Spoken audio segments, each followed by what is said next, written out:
Prontinho. Pode ser. Pode orar, pastor, por favor. Amém.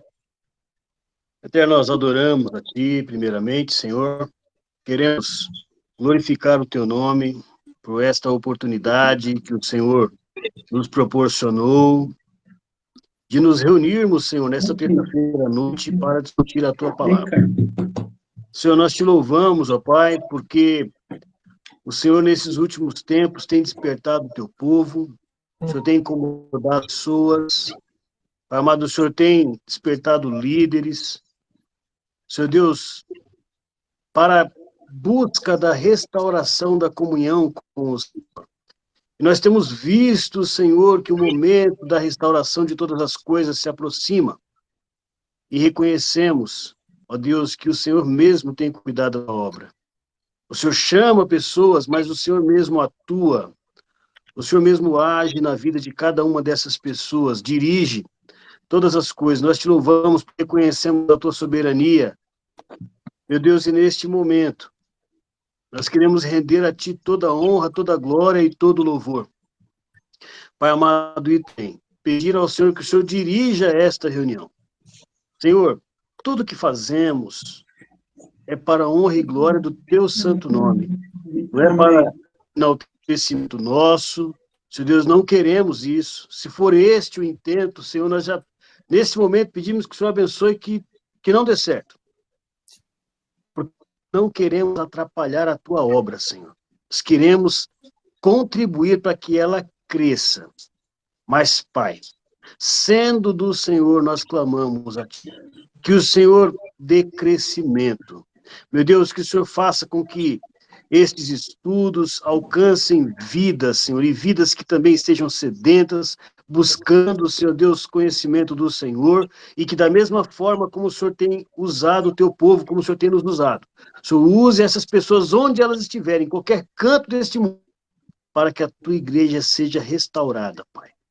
No nome do teu filho amado Yeshua HaMashiach, nós oramos pelas nossas vidas, por cada um participante, Senhor Deus, desta live. E se porventura ela ficar à disposição para alguém, que aqueles que assistirem possam, Senhor, colher o melhor dela. Que o Senhor venha falar aos corações. No nome do teu filho amado Yeshua HaMashiach que oramos. Amém. Amém. Amém, irmãos? Amém. Eu vou pedir para a Mardali ler só do versículo 1 até o versículo 7, Marda, por favor. Tá, desculpa a voz, está um pouquinho ruim, mas vamos lá. Querido Teófilo, muitos já se dedicaram a elaborar relato dos fatos que se cumpriram entre nós, com base no que lhes foi transmitido por aqueles que desde o início foram testemunhas oculares e proclamadores da mensagem.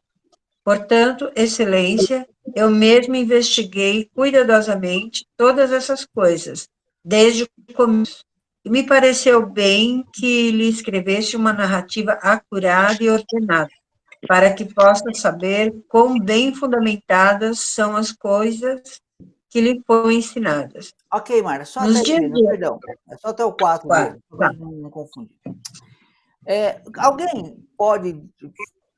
Alguém consegue ou tem algum conhecimento que pode dar uma explicação? Por que essa carta começa assim? Ou tem uma visão disso? Do pastor, do irmão, as irmãs? Irmão, eu sei que o João tem alguma coisa para falar, né, João, a respeito. Mas o que a gente precisa ver aqui no primeiro momento, né, que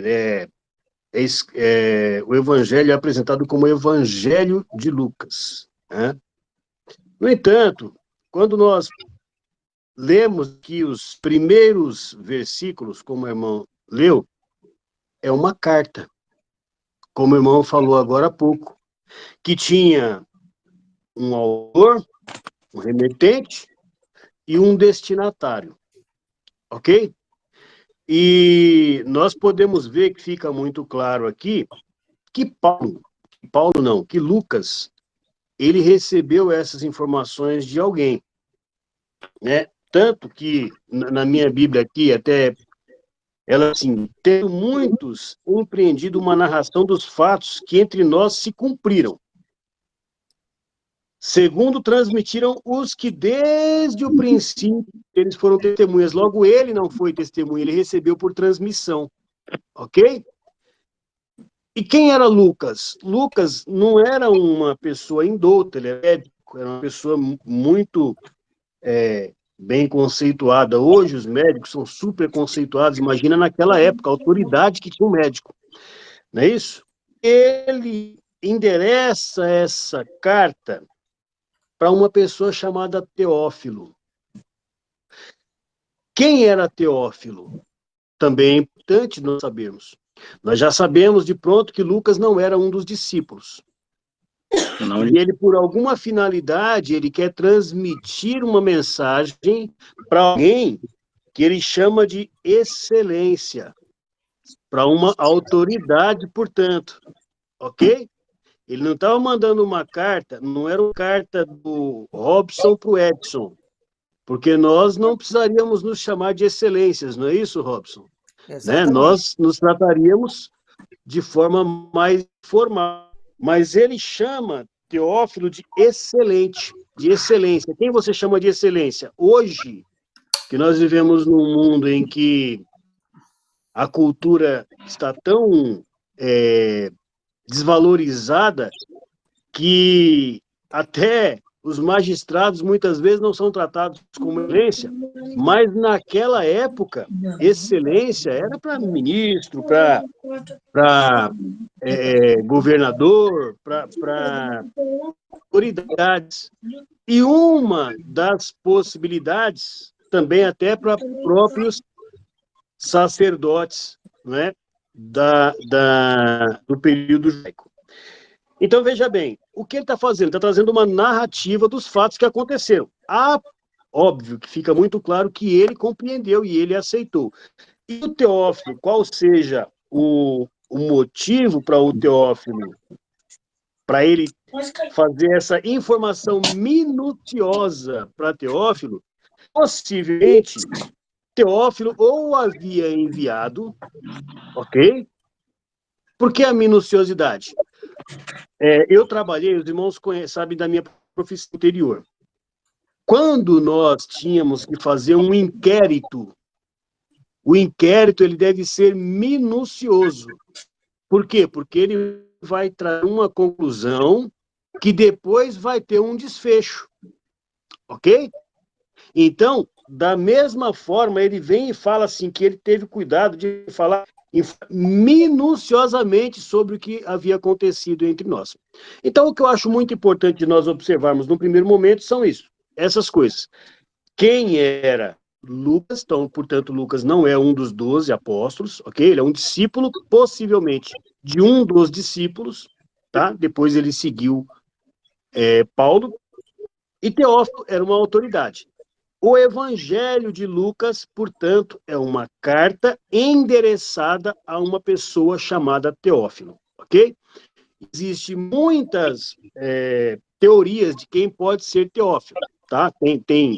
Eu creio que o João vai querer falar um pouco mais sobre isso, e com fundamento, ok? O que eu acho que ele vai falar, tá? E com fundamento, inclusive, em historiadores, como Flávio Joséfo, tá? Então, assim, o importante nós sabemos, primeiramente, é isso. Eu penso, irmão, que, assim, talvez a finalidade... o irmão pensa que Lucas, ele é muito mais minucioso, é isso que o irmão falou no começo, né? Eu acho que ele tem mais detalhes, né?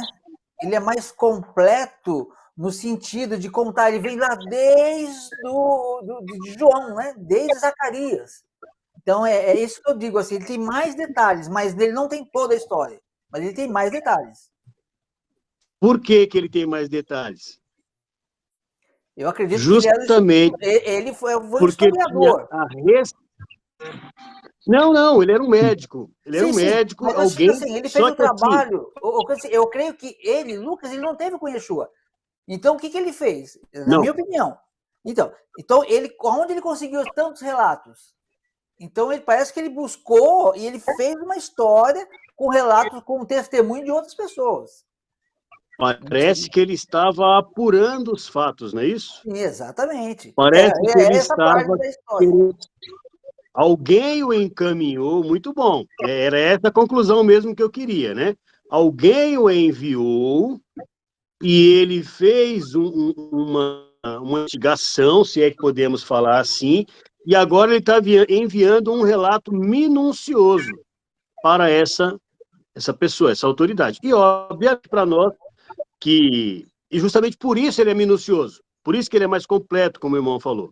Ok? Por quê? Porque tinha esse objetivo de investigação, de apuração. O que aconteceu? Para relatar para alguém que era o Teófilo. Ok? Tanto que depois, lá em Atos, ele continua. Eu fiz o primeiro tratado, Teófilo. Ele faz alusão a esse aqui. Ele remete a esse aqui. Ok? Então, isso a gente tem que ter em mente em primeiro momento, tá? Pelo menos esses 4 primeiros versículos que a irmã leu, quem era Paulo, a quem era endereçado esta carta e quem era o destinatário. Tudo bem? Obviamente que alcança a todos nós. Pode falar, irmã. Tá sem som, irmã. Tá sem som. Ah, sim. Agora sim? Agora sim. Tá. Então, eu concordo com tudo que já foi falado sobre este relato de Lucas, né? Mas me veio assim na mente que algo aconteceu histórico tão importante que várias pessoas quiseram escrever aquele momento histórico, algo inédito que jamais aconteceu na história. Então, muita gente, não podemos deixar isso passar. Vamos escrever, vamos registrar, para ficar registrado futuramente. E quando Lucas resolve escrever, ele até fala, né, que outros já se empreenderam em uma narração coordenada dos fatos.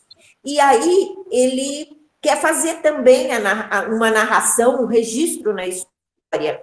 E aí ele, de uma maneira muito inspirada por Deus, né, de anotar detalhes, como se fosse um historiador. Ele cita nome dos reis, ele cita o ano, ele cita assim, coisas importantes que dá veracidade histórica, né? E o aprendizado de tudo que foi feito por Jesus, né? Como diz, por tudo em partes, né? Porque, como disse João, que se fosse escrever tudo que Jesus fez, um livro enorme não caberia o que foi feito por Jesus. Então, algumas coisas, claro que não foram escritas, mas as que foram escritas é para a salvação, testemunho e edificação da nossa fé. Isso. Ok. Pastor, concluiu? Tá? Vai concluir antes do irmão? Não, pode deixar os irmãos falarem. Eu quis só trazer, né, essas informações que eu acho importantes, de nós vermos aqui que há como uma carta mesmo, não é? Quando o Lucas estava escrevendo, e não posso falar a respeito dos outros a mesma coisa, mas para Lucas fica muito claro que ele está escrevendo com o interesse de uma pessoa. É um tratado, né? E óbvio que não diminui em nada a importância do texto, da narrativa. Perfeita, inclusive nos ajuda muito, por quê? Porque, como o irmão muito disse, ele é minucioso. né? Ele pega pontos justamente porque ele quer trazer a importância dessas informações, que é um documento que ele manda, dessa narrativa.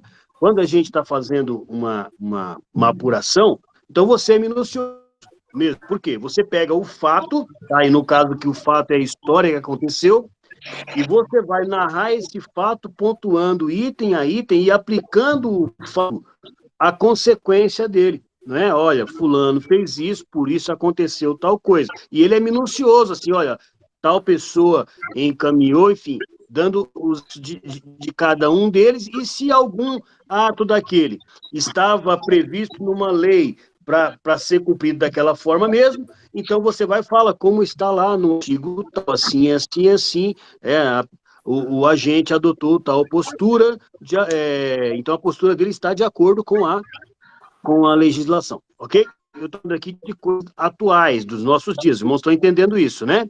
Sim. Da mesma forma, penso que Lucas, o que ele está fazendo aqui? Ele fala nesses 4 versículos, né?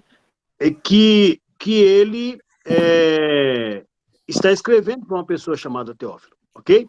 Mas isso, volto a dizer, não diminui a importância. Ao contrário, né, o conhecimento de que isso era uma investigação, né, se podemos chamar assim, da época, ela só traz a maior credibilidade para nós.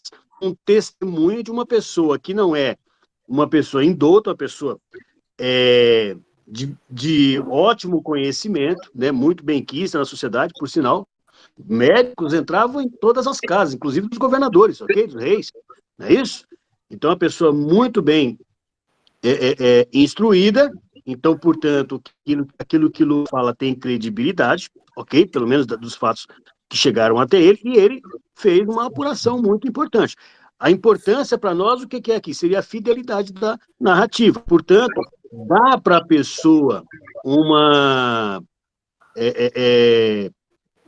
dá para a pessoa que lê uma credibilidade, tendo em vista quem foi que escreveu, quem é a pessoa que escreveu. Muitos dizem que os discípulos eram pessoas indoutas. Lucas não era. Ok? É isso aí. Ok. Só uma coisinha, daqui a pouco o irmão vai falar do irmão João, e depois, se algum irmão quiser falar também, fique à vontade, está todo mundo aqui, estamos buscando, e todo mundo é igual aqui, não tem ninguém, nenhuma estrelinha aqui. Amém. Do que o senhor falou, eu me lembrei de uma coisa que eu tenho dito algumas vezes, pastor, não sei se os irmãos concordam ou não também, é uma forma de eu pensar. Porque acho que é uma grande dificuldade, não chega a ser a dificuldade porque geralmente as pessoas não buscam isso, mas se você buscar compreensão, se você pensar, e Moisés escreveu para quem? Moisés escreveu para o povo de Deus, para aquele momento. Sim. Ele não estava, o Moisés, ele não estava escrevendo uma carta para alguém. Moisés, ele estava escrevendo uma regra de conduta para toda uma nação, para todo o povo.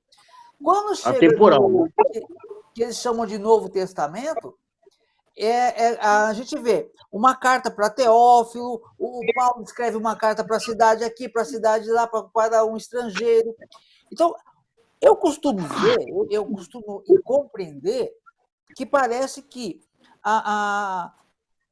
como muita gente divide o Novo Testamento, que eles chamam de Novo Testamento, divide a Bíblia em 2, que é um grande erro, né?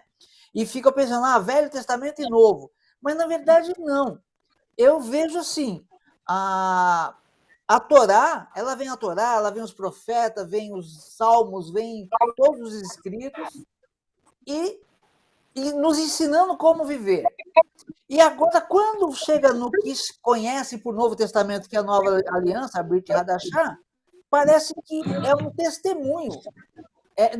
As pessoas acham que é uma nova obra, mas, na verdade, não é uma nova obra. É um testemunho. Por exemplo, como nós saberíamos como viveu... Que nem agora, essa conversa que nós estamos tendo aqui agora. Nós nos propomos a estudar o que eles faziam naqueles dias. Por quê? Eles viveram com a Torá viva.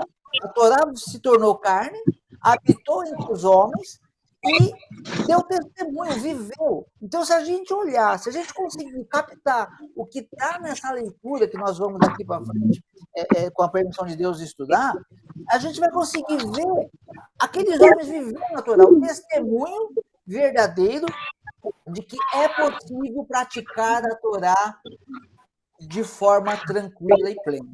Não sei se eu estou falando, eu fui direto, ou fiquei meio enrolado, porque eu falo muito por volta das vezes.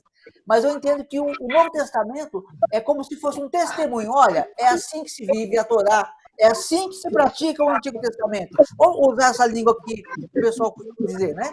Olha, o Novo Testamento nos ensina como viver o Antigo. É o que eu penso. O irmão quer falar, João? Sim. Manda lá. Então, essa questão, assim, permita-me discordar primeiro, né? Eu não acho um erro a divisão da Bíblia, né? Eu entendo que muita gente faz um mau uso dessa visão, acabam fazendo, mesmo que Pedro afirma sobre o que fazem com os escritos de Paulo, né? Que usam para torcer para sua própria condenação.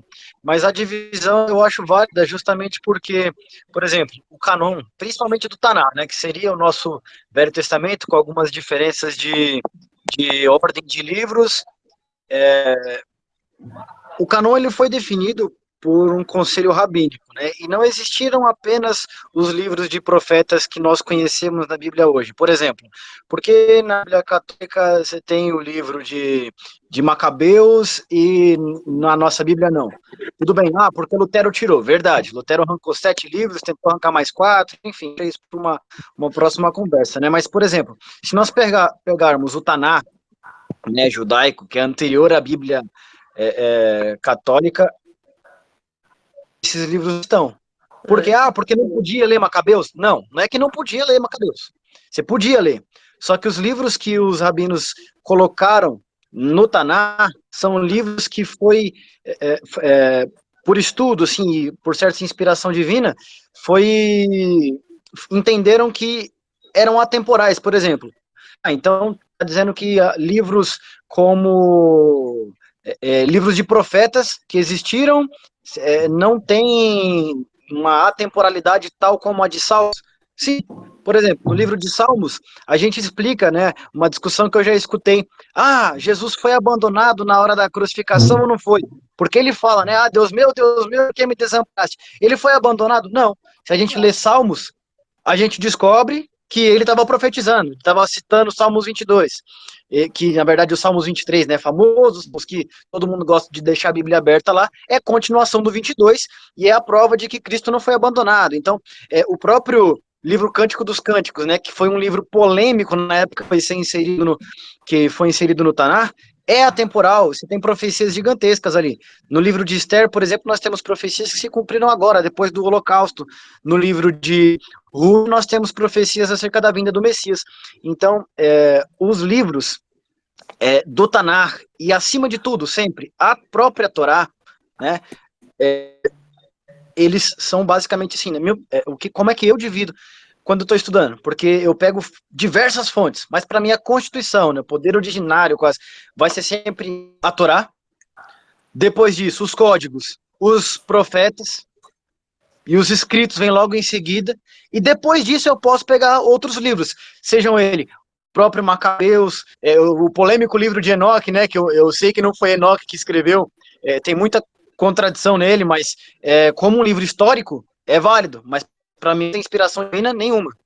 As profecias dele, quem escreveu já sabia, que já tinha se cumprido. Então Enoque profetizar o dilúvio não é profecia nenhuma. Até porque não foi Enoque que profetizou, o livro que não foi escrito por ele. Agora, voltando, né, a questão da carta de Lucas, eu procurei aqui algumas referências, eu perdi algumas anotações, desculpa os irmãos, mas, por exemplo, como foi dito aqui pelos irmãos, Lucas, ele não foi discípulo do próprio Cristo. Não que ele não seja discípulo, ele faz o que Cristo ensinar, então, ok, ele é um discípulo, mas ele não andou com Cristo, ele não foi um apóstolo de Cristo, né? Ele não foi enviado por Cristo, ele era discípulo de Paulo. E isso é importante, porque, por exemplo, uma das maiores aparentes contradições da Bíblia, principalmente para o cristianismo, é a genealogia de Cristo.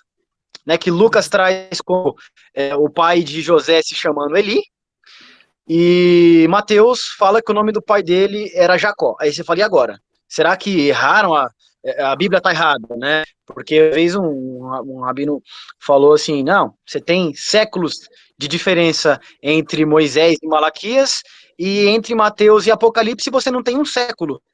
Você não aponta uma contradição no Tanar e eu te aponto dezenas de contradições no Novo Testamento. E essa aí foi a que, assim, confesso que foi a que mais me deu trabalho para encontrar.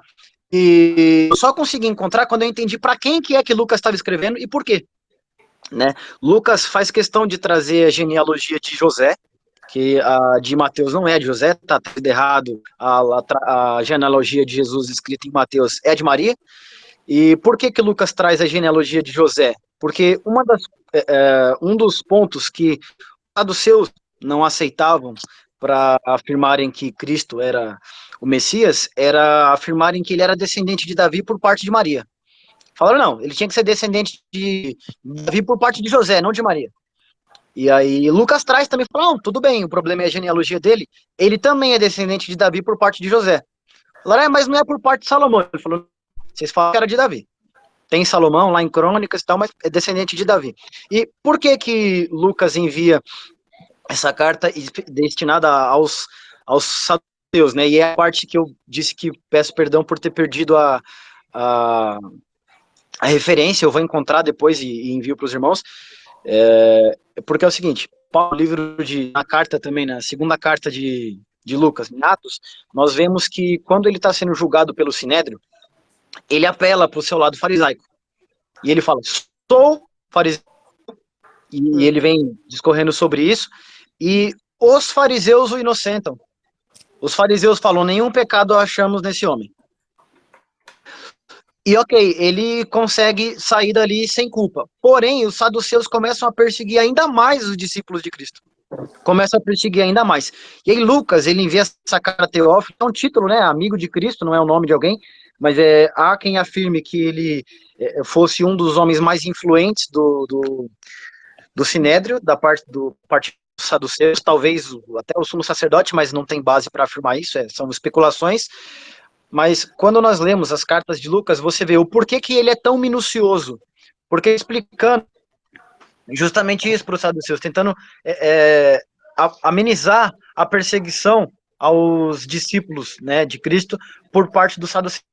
Porque se a gente pegar os fariseus, o fariseu mais influente da época, né, que era Gamaliel, ele, certa vez, quando os discípulos estão sendo julgados, ele pede que se retirar e admoesta o próprio Sinédrio, né? Ele até se coloca em risco ali, porque o partido dos saduceus era muito mais influente, desde da Grécia até então a influência deles só aumentou, né? E aí Lucas admoesta, fala, olha só, outros já se levantaram afirmando ser o Messias, só que quando vocês mataram, os seus discípulos se dissiparam. Cuidado para vocês não se encontrarem lutando contra Deus, né? Então, assim, enfim, não quero aqui acabar pregando, não é? A intenção não é tomar a palavra, mas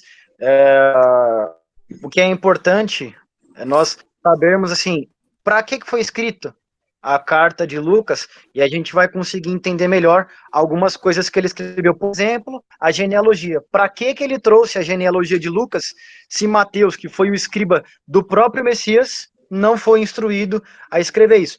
O livro de Mateus foi chamado, inclusive, nos primeiros séculos, de a Torá do Messias, né? Porque o autor do livro de Mateus é Jesus, né? Mateus é o escritor. Ditou ele palavra por palavra. Lucas não. Lucas nem andou com Cristo. Ele enviou essa carta por um motivo bem específico, e com isso a gente vai conseguir absorver mais aí das cartas de Lucas. Ok, só um detalhe, né? A questão da genealogia, quando a gente chegar lá, né? A gente pode estudar um pouco. Por quê? Para muita gente, não tem interesse nenhum. Para muita gente.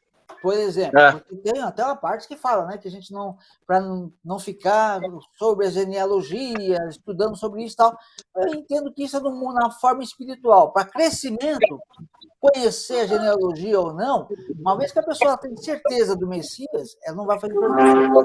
Mas Aprofundando, sim, porque você vai encontrar, por exemplo, religiões, que a gente não vai falar nome aqui, mas tem. Eu já tive um debate aí com uma pessoa que não é que foi um debate, não. A pessoa me procurou e estava querendo me converter.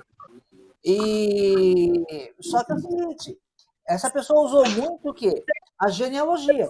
Exatamente, entramos nesse ponto aí. É a genealogia, porque a ideia é achar o que eles acham como falha, o que não compreende.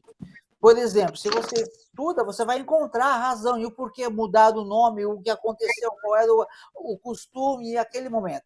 Mas, para uma pessoa leiga, ela vai lá abocanhar, né? Por exemplo, a faculdade hoje estão lá anti-messias, são realmente, como diria, anticristo. E os camaradas vão dizer que creem em Cristo, e aí puxam as pessoas para dentro do sistema deles para depois colocar em dúvida a morte de Cristo. Vão dizer que não foi Cristo que morreu, vão dizer que aí começa, aí usam a genealogia, exatamente a genealogia, para quê? Para dizer, olha, tá errado, é falha. Então, esse grupo, eles usam qualquer coisa que não seja bem explicado, para quê? Para dizer, olha, a Torá, é isso que eles falam, a Torá está errada. Os judeus torceram a Torá. Essa é a conversa. Então, vai ser bem legal, Lucas, quando a gente entrar na genealogia, se você quiser trazer algo, né, não vai ser hoje, né, mas quando a gente tiver a oportunidade de tratar de genealogia, se você tiver alguma coisa bem consistente, alguma coisa para apresentar, um material para deixar disponível aí para o pessoal baixar e acompanhar, vai ser de grande valia também. Isso é bom. Porque tudo é importante. Não, para eu buscar a salvação, eu não me importa a genealogia. Eu creio, eu confio. Mas, para me defender, e até não a gente, mas defender os outros que estão sendo enganados por aí, quanto mais conhecimento, melhor. Alguém quer acrescentar mais alguma coisa? Eu queria... Posso? Pode. Então, o que eu queria... Quem levantou? Tem duas pessoas que questão de genealogia aqui. Tá o João também. Tá. Eu queria dizer o seguinte, a questão de genealogia, que não fique preso em genealogia como doutrina. Como doutrina. Genealogia não vai salvar ninguém. Ok? Sim. Agora, para conhecimento, os fatos são importantes. Ok? Inclusive, vamos lá. Olha como genealogia não é importante. Tem importância nenhuma. Yeshua tinha que ser filho de Davi. Como é que a gente chega em Davi se não traçar a genealogia de Yeshua? Então. Portanto, é importante. O que não se pode é ficar preso em genealogia. Como Yeshua falou assim, não adianta você ficar falando, eu sou filho de Abraão, sou filho de Abraão. Genealogia. Porque até dessas pedras eu posso suscitar filhos a Abraão. Ok? Então, a genealogia como doutrina, como dizer assim, como eu sou filho de Abraão, logo estou salvo. Porque eu sou descendente de tal, logo estou salvo. É isso que Yeshua está falando. Mas o conhecimento dos fatos registros são importantes. Dentre eles, os historiadores. Eu estou aqui com o livro de Joséfo aberto. Ok? Eu tenho ele aberto, tenho ele em PDF, se eu quiser eu mando. Tá bom? Então, o que acontece? Ninguém pode dizer que Teófilo é o sumo sacerdote. Ninguém pode afirmar. Porém, essa fala do João, ela encontra amparo em historiador. E se a gente pegar aqui Joséfo, em várias citações de Joséfo, uma delas está aqui, ó. Eu até separei aqui para falar, porque eu imaginei que talvez, por ser esse primeiro versículo que a gente ia conversar sobre ele, talvez nós fôssemos abordar esse assunto.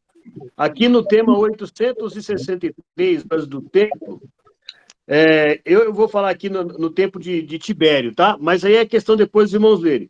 Tirou em seguida o sumo sacerdócio de Jesus, filho de Gabriel, e o da Matias, filho de Teófilo.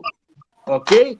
E também aqui há um momento que é entregue para o próprio Teófilo. Eu acabo pulando aqui uma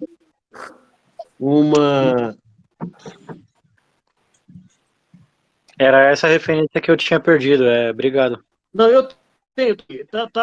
Tá no História dos Hebreus, tem em PDF, posso mandar para os irmãos, tá bom? Então tá aqui, ó. Tanto o filho de Teófilo foi sumo sacerdote, como o próprio Teófilo, ok? Também foi sumo sacerdote. Eu só preciso achar aqui, porque tem vários aqui, ó. Aqui.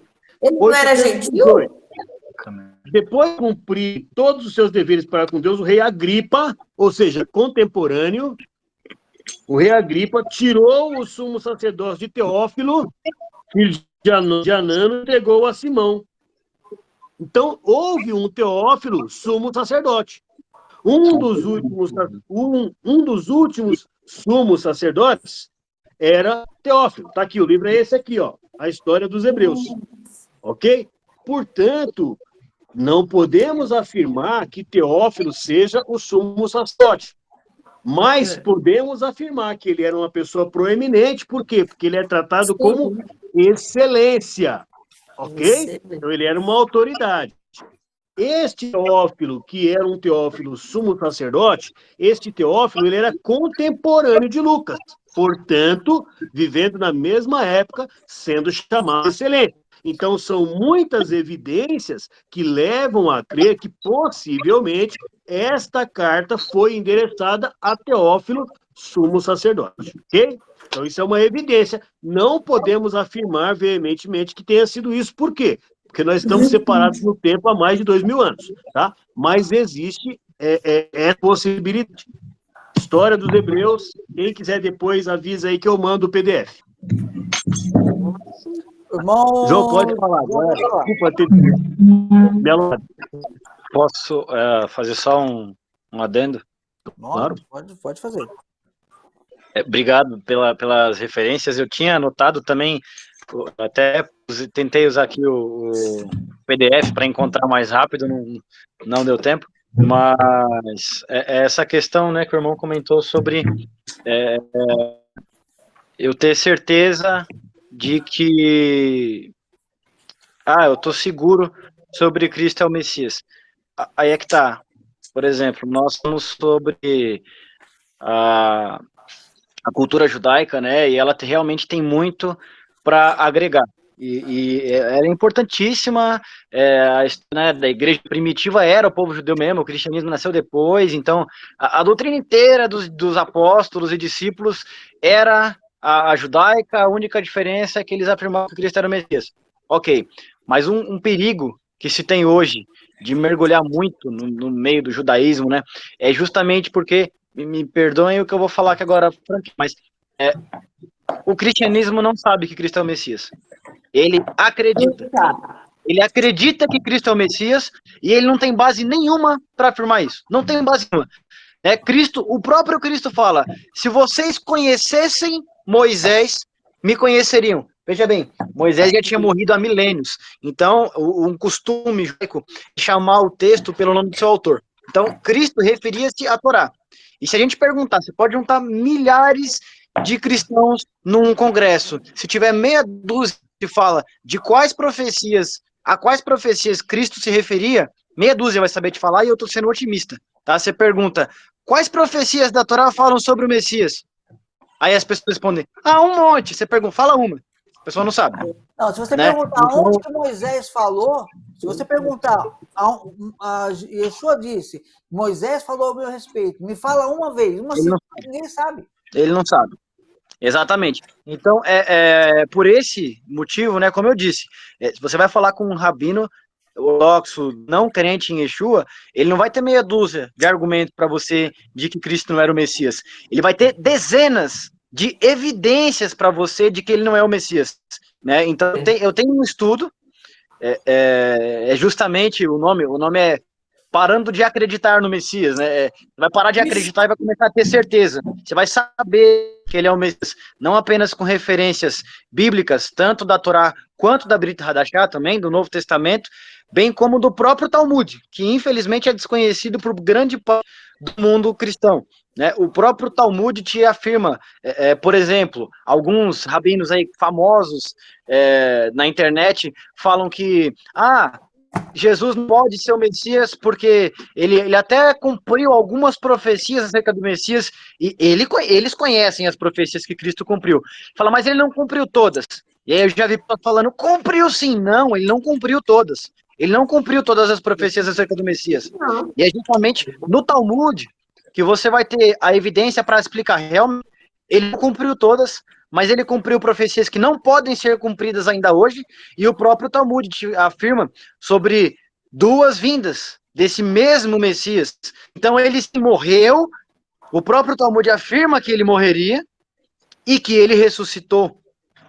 E isso você não vai ter base no Novo Testamento, desculpa, no Velho Testamento. E não adianta eu tentar usar o Novo Testamento para provar que Cristo é o Messias, porque primeiro eu tenho que provar que ele é o Messias para dar validade ao Novo Testamento. Então, como eu posso que ele é anterior.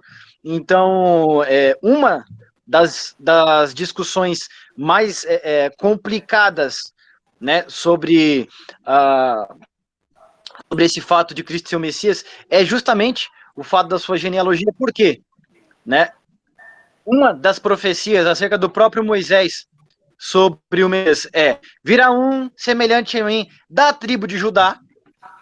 Moisés não profecia que ele seria descendente de Davi, até porque Davi não existia, mas depois Deus fala a Davi que o Messias seria da sua linhagem, e depois você tem outros profetas reafirmando também. Então, se eu não consigo provar que Yeshua é descendente de Davi, eu não consigo provar que ele é o Messias. E essa aparente contradição, ela não existe, mas eu sei que parece. É um erro de tradução, mas não é uma contradição dos dois livros, né? De um ser uma carta, mas a contradição de Mateus e Lucas, ela confunde muito o cristão, porque ela fala, o rabino mostra assim, Deus erra? Fala, não, ok, então Deus não erra. Se eu te mostro uma contradição no Novo Testamento, eu te provo que ele não foi inspirado por Deus, porque Deus não erra. Então, se essa contradição de Mateus e Lucas de fato existisse, a gente ia ter um problema muito grande no cristianismo, muito grande mesmo. Mas eu reafirmo aqui, numa outra oportunidade posso explicar o que foi que aconteceu. Ela não existe. O próprio Eusébio de Cesareia, um erudito do seu tempo, ele se debruçou sobre esse assunto, mas ele não tinha internet como nós e ele não tinha os recursos que nós temos hoje. Então, ele dá uma explicação que não explica e ele mesmo fala, eu sei que não explicou, mas enquanto vocês não tiverem explicação melhor, vocês ficam com a minha. No 13º volume da Patrística, ele fala sobre isso.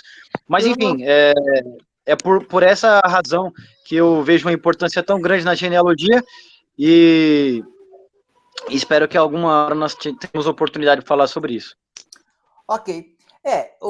Só para finalizar, pelo menos da minha parte, finalizar esses versículos aqui, é exatamente o que está acontecendo aqui. A gente pode ver, a gente vai continuar, né? Não sei se hoje ou outro dia, mas ele começa, depois que ele faz essa introdução, ele começa a contar. Para ele falar de Yeshua, ele começa a falar de Zacarias. Então, quer dizer, como que ele vai provar para Teófilo? Porque, veja bem, de repente Teófilo não acreditasse num pescador. Você, Pedro falou, mas quem que é Pedro? Pescador? Tem até aquela famosa, né? Não sei se lá tinha, né? História de pescador. Então, de repente, o Teófilo não ia ouvir o pescador. Mas, não, o médico eu confio. Então, no médico, de repente, é essa questão aí.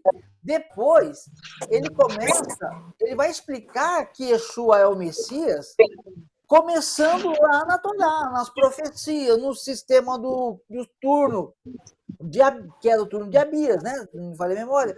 Então, ele começa a explicar pela Torá. É essa que é a questão, João, que eu falei, que não é que quando eu digo que eu não concordo que divida a Bíblia em duas, por quê? Eu estou falando no sentido mais amplo, porque a pessoa ela divide a Bíblia. Eu já vi isso de grupos antigos que eu estive logo no começo, quando eu nem conhecia esse caminho, nem sabia que existia judeu messiânico, não sabia. Eu estava só questionando todo o sistema. E aí eu encontrei um camarada que ele falou para mim o seguinte, ele falou, olha, existe 2 deuses, ele falou no grupo, né? Tem o Deus do Antigo Testamento, que é um Deus sangrento, sanguinário, e tem um Deus do Novo Testamento, que é da graça. E aí, tipo assim, ele estava desprezando, falando que o Deus do Antigo Testamento é um e do Novo Testamento é outro. É como se o Deus do Novo Testamento ele expurgasse o Deus do Antigo. Quer dizer, não entendeu nada, não entendeu nada. Entendeu? E outra coisa, é coisa que não dá nem para entrar em assunto. Por exemplo, uma vez eu vi lá também, eu também não sabia, no tempo que eu não conhecia esse caminho. Não, aí tem uma igreja, não vamos falar nome de igreja, de religião, nem de nada. Mas eu lembro que uma pessoa chegou para mim e falou assim, essa igreja aí, esses caras aí, eles são unicistas. E eu fiquei, eles são unicistas? Caramba, que coisa feia ser unicista. Eu nem sabia direito. Agora eu falei, caramba, eles são mais certos do que os outros, pô. Mas aí você não pode falar muita coisa que o pessoal já se ofende. Mas é assim, é aquilo que Jesus disse, né? Que Yeshua disse lá para Lázaro, na questão de Lázaro e do rico de Lázaro. Que eu costumo ler dessa forma, né? Yeshua disse lá para o rico que queria que Lázaro ressuscitasse e fosse evangelizar os irmãos dele. E então Yeshua ele disse, eles têm Moisés e os profetas. Então, peraí, se Jesus está contando um fato, ele está dizendo que para as pessoas vivas serem salvas, elas têm Moisés e os profetas, como que eu vou anular Moisés e os profetas? Aí ele falou, não, Senhor, não, eles não vão crer em Moisés e os profetas. Mas se surgir alguém dentre os mortos, e aí Jesus falou um negócio que para mim é uma chave muito grande, né? Que ele fala, se eles não creem em Moisés e os profetas, nem que alguém, ele mesmo, ressuscite dos mortos, vão crer. E é o que está acontecendo hoje. Jesus, Yeshua, ele ressuscitou dos mortos. Mas quem não crê em Moisés, não vai crer nele, vai crer sim, num nome, mas num nome equivocado, né? Um nome sem identidade. Yeshua, o nome dele tem uma identidade, é salvação. Yeshua quer dizer salvação no hebraico. Aí, Jesus, o que quer dizer Jesus no hebraico? No grego? Não quer dizer nada. No bom sentido da palavra, que eu estou dizendo. A tradução. O que é a palavra? Porque se você conhece alguém, eu conheço uma pessoa que chama Salvador. É o Salvador. Seu Salvador, tudo bem, tudo bem. O que o nome dele significa? Salvador. Né? Ele faz menção ao Salvador. Aí eles transliteram um nome e crê naquele nome, e ali eles colocam todos os enfeites do mundo. E é aqui que eu vejo o trabalho de Lucas aqui. Lucas, ele vai, então, chegar, que eu estou enxergando isso, e ele vai explicar com todo o conhecimento que ele tem, quem é o verdadeiro Yeshua. E ele não começa no nascimento dele, ele começa na Torá. Ele começa falando coisas referentes à Torá.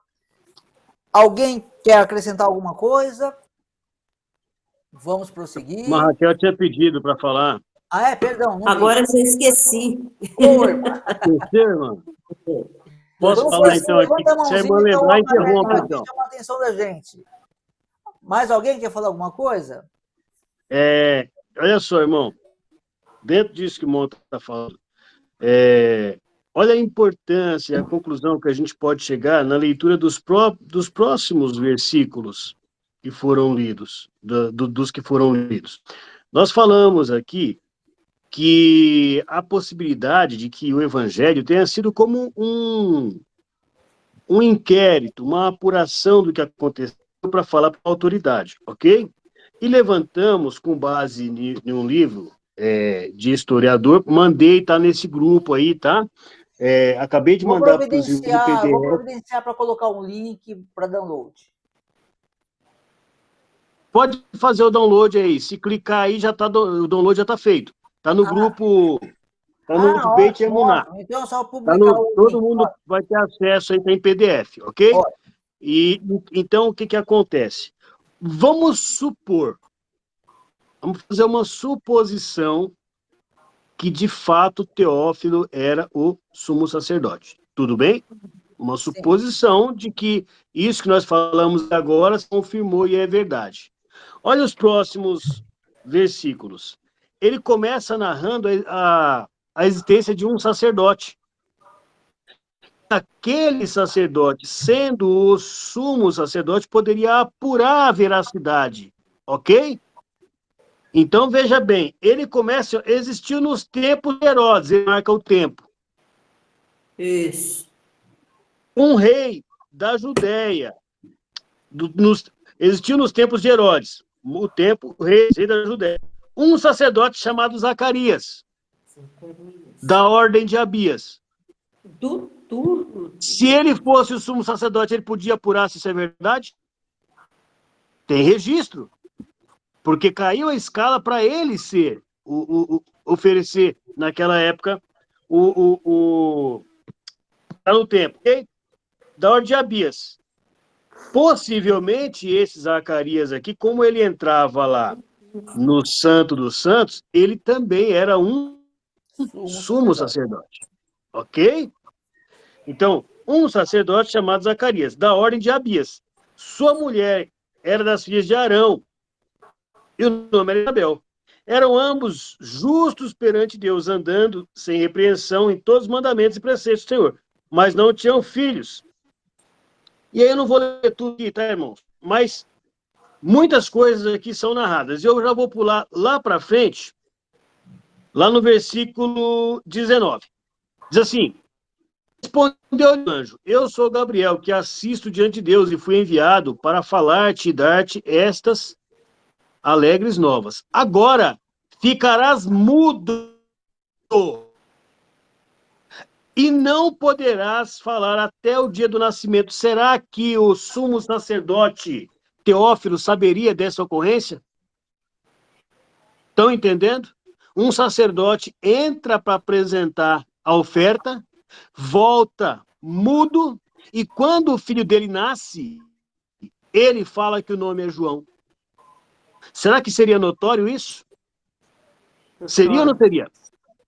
Muito. E aí depois, lá no versículo 36, todos os que ouviram conservavam-se em seus corações, dizendo: quem será, pois, este menino? E a mão do Senhor estava com ele. Para pensar. De fato é isso que o irmão falou. Ele começa narrando coisas que são anteriores. E fatos, possivelmente, levando-se em conta que Teófilo era o sumo sacerdote, que seria de conhecimento desse sumo sacerdote. Ele poderia ir lá e olhar e falar realmente. E esse menino aqui, ele fala de Jesus.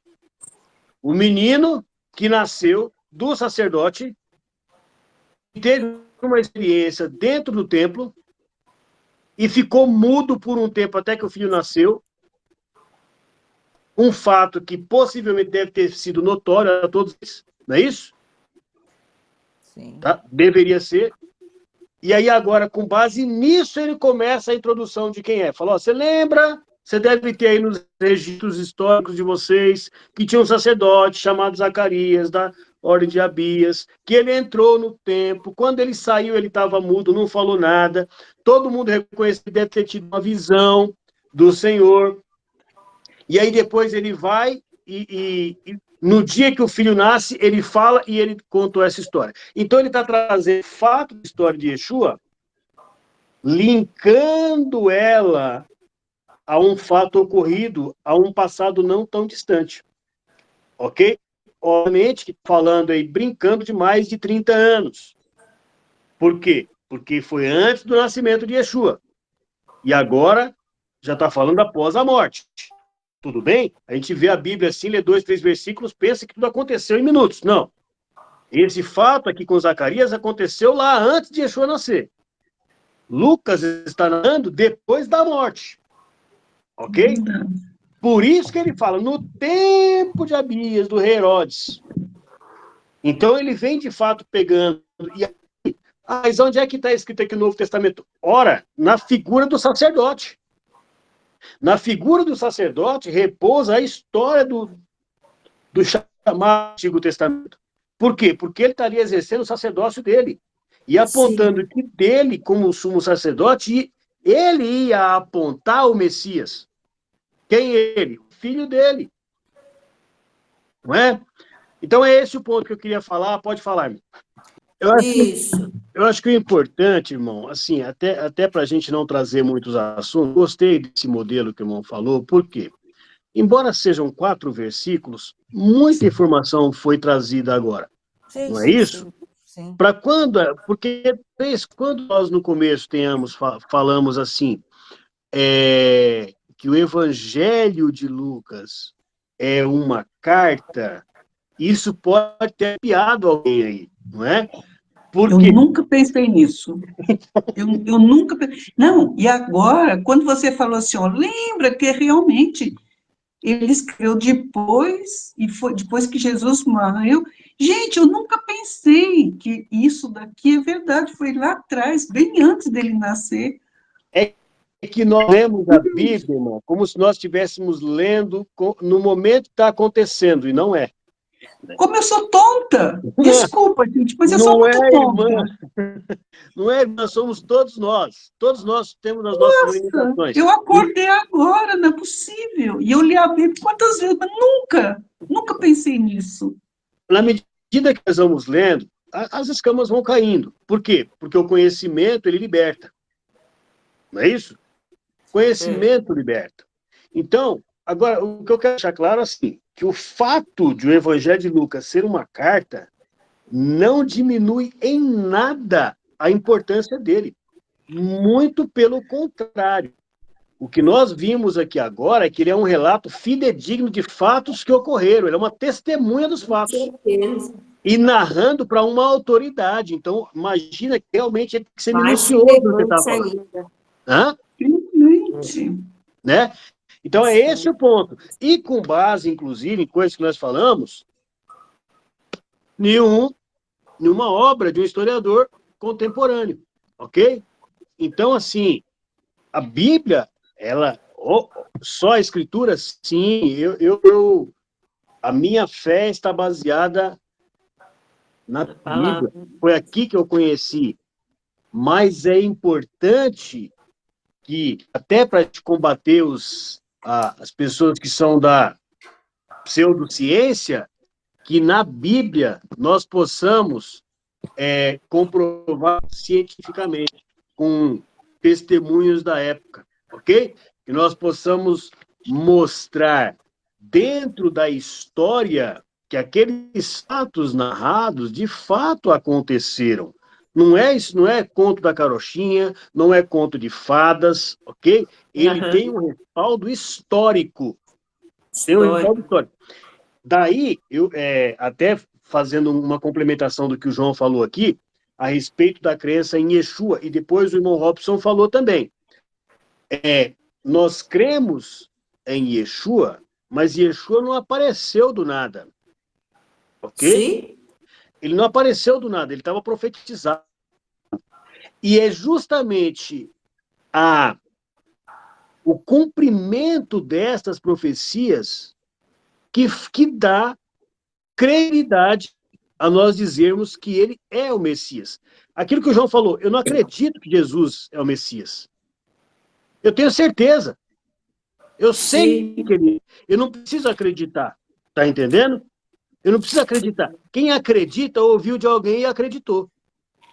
Agora, quando você sabe, por que você sabe? Porque você pega a profecia, você vê o cumprimento da profecia na vida dele, você vê as coisas acontecendo, você vê que existem coisas que não podem acontecer hoje. Imagina isso aí, eu vi certa vez o Rabino Mateus falando. Imagina hoje entrar alguém sentado em cima de uma mula em Israel, em Jerusalém. Entrar em Jerusalém num filho de uma jumenta. Isso aí não dá para fazer, ok? Mas ele veio, tinha que ser naquela época. E a gente pode falar das profecias de Daniel e outras mais que aconteceram. Então, assim, era naquela época. Se Yeshua não for o Messias, não há Messias. Porque não vai cumprir coisas hoje. Agora, ele cumpriu tudo? João falou. A história é que não. Mas a própria palavra fala, o Talmud fala de duas vindas. do Mashiach ben Yosef, Mashiach ben Davi, não é? Então, assim, registros históricos fundamentam a nossa crença, ok? Que, na verdade, deixa de ser uma crença para ser uma certeza, ok? Tá bom? Então, esse que é o ponto. Então, é importante a gente ler, sim, Raquel, só vou concluir só um pouquinho, tá? Então, é importante a gente ler, mas ler a Bíblia e calçar ela com os fatos históricos, né?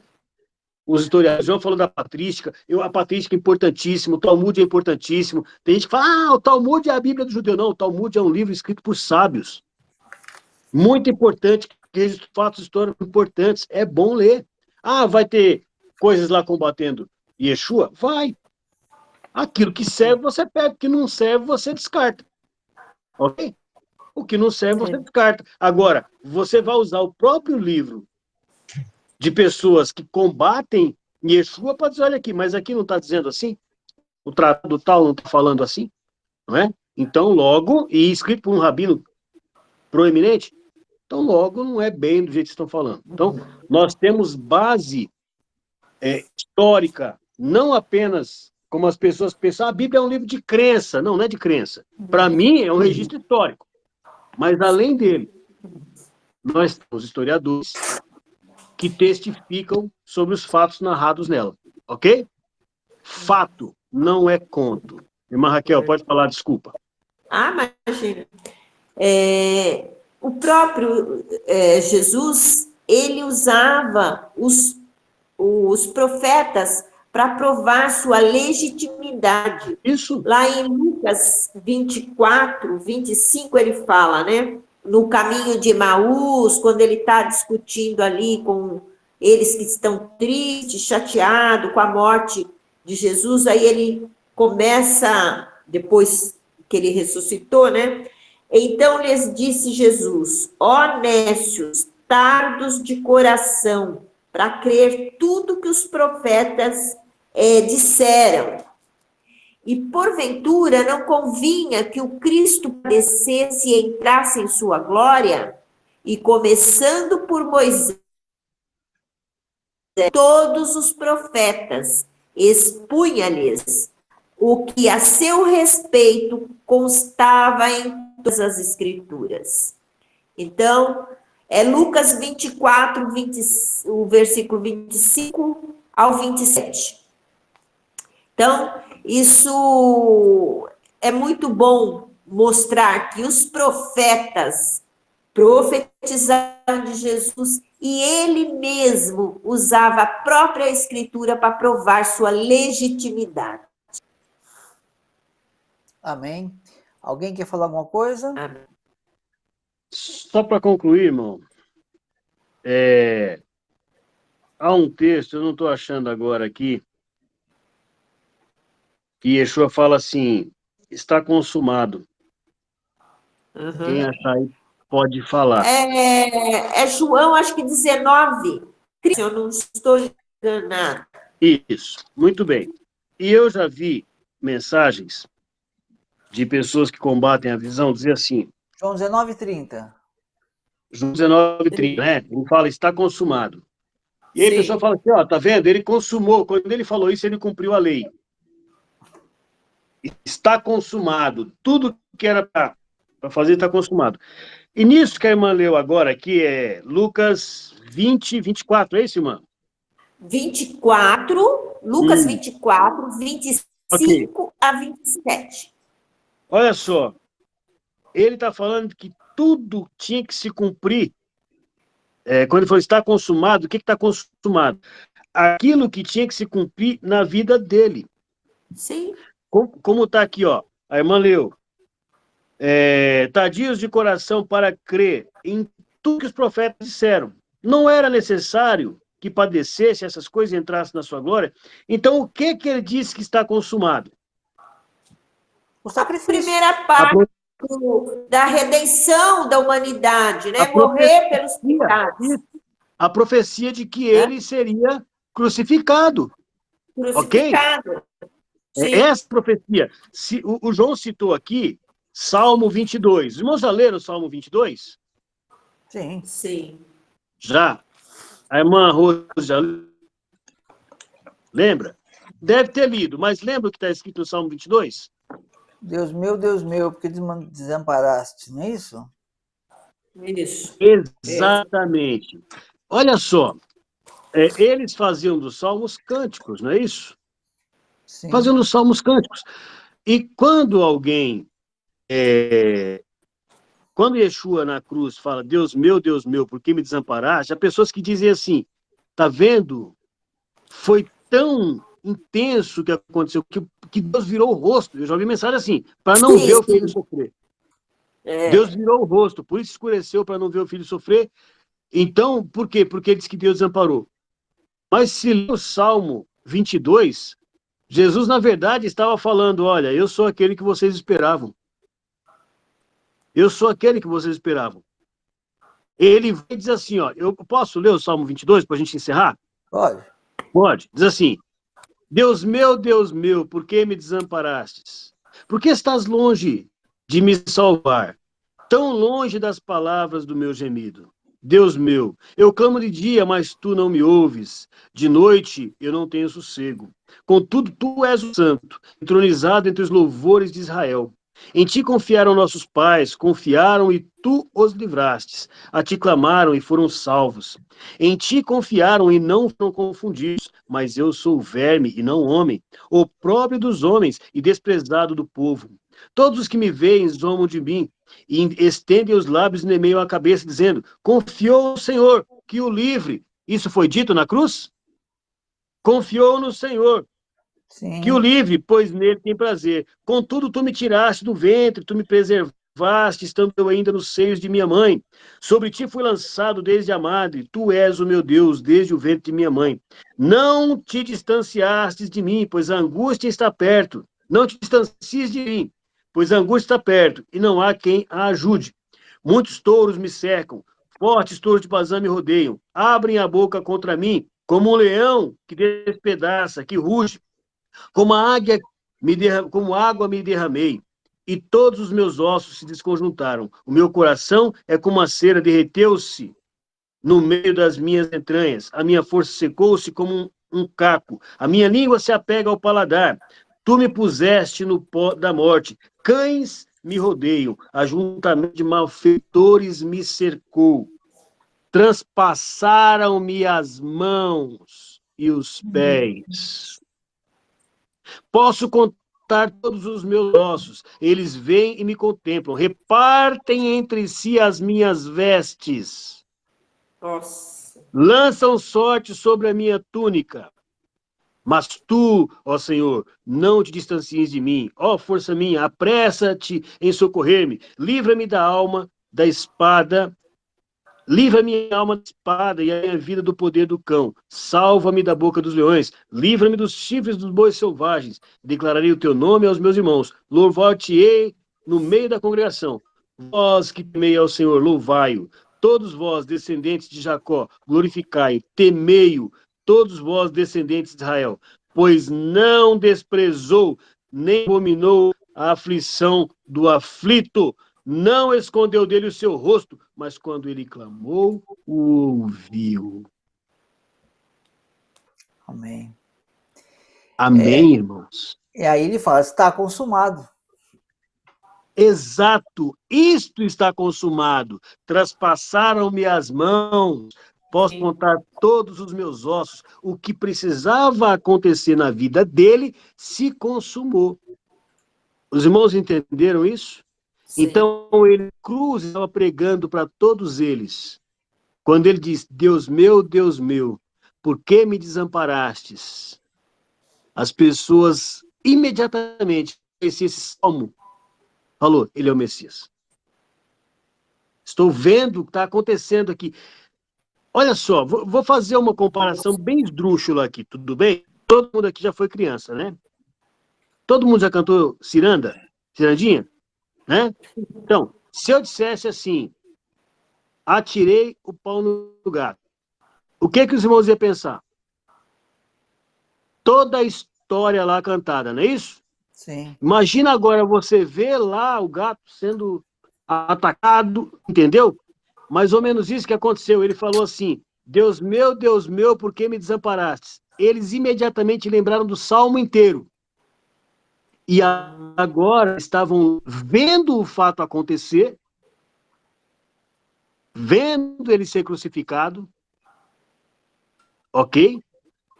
Vivendo aquele momento, vivendo o Salmo, sendo o Salmo 22. Então, é isso que eu quero mostrar para os irmãos. Não sei se os irmãos, se a comparação deu para os irmãos entenderem o que eu estou querendo dizer. Entenderam ou não? Sim, sim. Ok? Então, é esse o ponto. Ele estava pregando mesmo na cruz. Ainda na cruz, ele pregou para as pessoas verem o que estava acontecendo e pelo Salmo 22, ele é o Mashiach. Sim. Amém. Amém. Amém? Amém. Muito bem, muito boa colocação, pastor. Excelente colocação. Realmente, é isso que as pessoas não conseguem compreender, né? Quando ele fala que está consumado, ele acha assim, agora liberou geral. O dono da firma saiu, o dono da empresa saiu, vamos brincar, fazer corrida de cadeira de escritório. É isso que as pessoas têm essa ideia, né? Está consumado. Quando não. E é interessante, aí, eu lembro, quando falo em consumado, eu lembro do Shabat, olha só. Por quê? Né? É a letra Shin, o Beit e o Tav. Olha só, o Shabat, Shin, que representa consumar, está consumado. Depois do consumo, Beit, a casa. E quando você consome e vai para sua casa, você guarda, você descansa em casa, você entra em aliança. Então, quer dizer, o consumar é o começo para você adentrar na casa onde você vai ter aliança. Também pode ter esse contexto, né? Mas eu creio que a gente vai encontrar aí... o nosso intuito aqui qual que é? É tentar... É óbvio, a gente não está produzindo material para muita gente. A gente sabe que não. A gente está produzindo material para poucas pessoas que querem realmente conhecer. E aí, isso eu acredito que tudo que os irmãos compartilharem, né, tudo que nós pudermos compartilhar, eu acredito que vai ajudar muito aí. Mas, olha, você vê, já deu 1 hora e lá, só em 5 versículos que nós lemos, né? E nem falamos, nem entramos ainda. Então, imagina o que tem aí para a gente aprender. Eu aprendi bastante hoje. Com certeza. Eu também. Entendeu? E vai enriquecer. Quem já sabe, vai saber mais. É isso que é legal. E quem souber mais ainda, vai saber mais ainda. E vai descobrir que tem muito mais para aprender. Então, é isso que é a palavra. Que, infelizmente, que nós vemos hoje aí.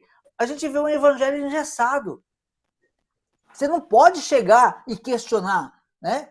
Por exemplo, você não pode chegar e questionar para uma liderança certas coisas. Eu já escutei, eu tenho testemunho de chegar para a liderança e falar, olha, mas isso aqui não está esquisito?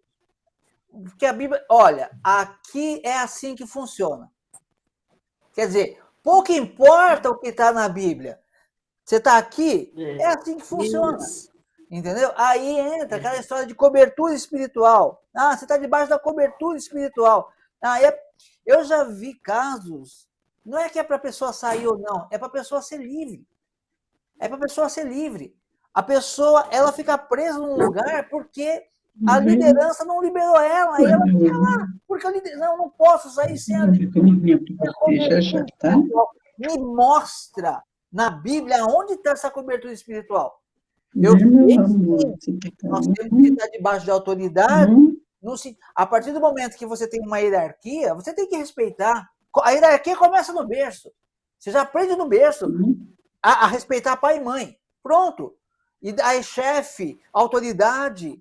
Isso é muito simples. Agora, na vida espiritual, a gente tem que prestar atenção. Porque quando chegar aquele grande dia, ninguém vai poder dizer, por que você não fez? Vamos supor que fosse uma constituição, porque a Bíblia Yeshua é muito claro. Yeshua, o que Yeshua disse lá? Por exemplo, ele falou lá para o judeu, ele também é judeu, eles estão estranhos, né? Mas, enfim, ele falou, não sou eu que vou julgar vocês, é Moisés em quem vocês confiam. É o quê? É a palavra. Então, imagina que chega no dia do julgamento e ele fala que os discípulos vão julgar as 12 tribos de Israel. Vão julgar com base em quê? Para você Então. julgar alguém, você tem que ter uma lei, ou eu estou enganado, pastor? É uma Com lei, certeza. tem que ter, porque senão fazer. Ou então viver naquele país bem longe daqui, que a cada dia tem uma lei diferente, né? Que faz a lei quem quer. Aí já não. Mas o reino de Deus não é assim. Aí imagina que chega lá e abre a Bíblia. Ó, você vai ser julgado pelo que você fez aqui. E aí? Como que. Ah, mas o meu pastor, meu bispo, meu. Não, ele disse. Mas o que está escrito? Chega pro. Ô, pastor, o senhor é advogado. O senhor é advogado. Me fala uma coisa. Se eu chego e quebro a vidraça de uma loja aí e vou para julgamento, aí eu chego lá para o juiz e falo: ah, não fui eu que mandei, foi o meu chefe que mandou quebrar. Tudo bem? Cancela o processo para mim e vão atrás do chefe? É. Difícil, né? Mas, irmão, eu vou perguntar para o irmão uma coisa, dentro disso que o irmão falou, até tempo tá passando aqui, mas o irmão falou, e vamos falar de lei, o que não está escrito nos autos não existe no mundo. E o irmão citou um texto aí que está falando que Moisés julgar os judeus. Moisés acusa os judeus. Não é o gentil. Quem acusa o gentil? Gentil não. Quem acusa o não-judeu? Olha, pastor. Mateus 7. É Yeshua. Tá. Yeshua acusa. Mateus Moisés acusa o judeu. Yeshua acusa o não-judeu. Mateus 7. Vamos ler Mateus 7? Vamos lá. Eu sei que o irmão está com a discordância na boca, mas eu vou falar o irmão aqui. Sim, vamos lá. Não, a lei funciona assim, mas quem vai legitimar a lei para o não-judeu é Yeshua. Mas melhor fala uma coisa, pastor. Mas vamos lá para Mateus 7. Por quê? Mateus 7. Coisa, a Bíblia também fala, Paulo disse, que Yeshua, ele fez dos dois um só povo. Tá, mas aí nós vamos entrar na discussão do cristão. Eu quero usar só Yeshua. Tá, vamos lá. Mateus 7, versículo 21. Certo. Nem todo que me diz Senhor, Senhor entrará no reino dos céus, mas a que faz a vontade de meu Pai que está no céu. Ok? Certo. Muitos me dirão naquele dia, Senhor, Senhor, não profetizei em teu nome? E em teu nome não expulsamos demônios? E em teu nome não fizemos muitos milagres? Então, lhe direi abertamente, nunca vos conheci. Entendi o raciocínio. Apartai-vos de mim, vós que viveis como se não houver lei. Então, sim, o irmão está certo. A lei serve para os dois. Mas eu quero pegar um texto aqui, porque alguém pode dizer, não, mas João está falando para judeu. E Yeshua está falando para discípulo dele. Seja judeu, seja não judeu. Que se você não cumprir, se você pratica a iniquidade, se você não cumprir a lei do Eterno, você não vai entrar, ok? Então, se Moisés... Exatamente. Se Moisés acusa os judeus, porque Moisés falou de Yeshua, Yeshua acusa o não-judeu que não crê em Moisés, porque ele diz, se você vive como se não houvesse lei, se você não crê aqui, ok? Então, apartai-vos de mim. Captou o que eu quis dizer? Entendi. Agora só... Fechou o entendimento? Agora é só um complemento. Não, eu entendi, eu entendo perfeitamente como o senhor. Eu só tô numa outra linha. Eu sei. O entendimento é o mesmo. A minha linha está sendo outra, por quê? Quando essas pessoas vão chegar... Quando que essas pessoas vão chegar para Jesus? Vamos pegar lá a parábola das 10 virgens. A lei diz... O que é a lei da natureza aí? Uma vasilha tem que ter azeite. É óbvio. Não. Aí 5 delas falam, não, eu não preciso de azeite porque eu creio em Jesus. E Jesus é a graça, então a lâmpada vai ficar acesa milagrosamente, ficou lá, entendeu? Aí chega lá no dia, Senhor, abre-nos a porta, apartai-vos, eu não conheço vocês. Agora, voltando aqui para esse Mateus 7, Senhor, em teu nome eu expulsei demônios, sim. Senhor, eu curei enfermos, sim. Apartai-vos de mim, vocês que praticam anomia, ok. Agora, o centro da anomia qual que é? Aí que a gente vai juntar. É a lei de Moisés, Sim. não é outra lei. O problema Moisés. é que tem gente que está O esperando outra lei. instrumento para o julgamento é a lei. É a lei. Exatamente. Então, Yeshua, É. a questão, Jesus é meu advogado, mas ele vai usar que Constituição? Então, a lei. A lei. Olha só, tá certinho. O entendimento é o mesmo. A Mas ideia sabe por que mesmo. eu gosto de Mateus 7? Eu gosto de Mateus 7 porque ele identifica quem são as pessoas. Sim, sim. Sim. É porque senão vai Senhor, falar, Para os que não fazem a vontade do Pai.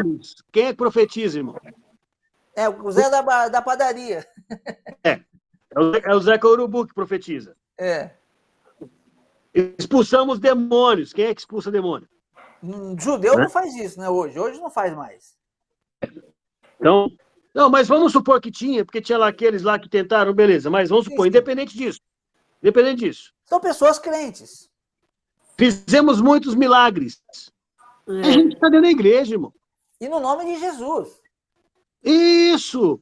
Então é isso que eu estou falando. Então ele identifica quem são essas pessoas. Outros textos, ok, vamos entender, mas você precisa pegar uma coisa e juntar com a outra para chegar na conclusão do que ele está falando. Aqui ele fala claramente: se você não cumpre a lei de Deus, você não vai entrar no reino.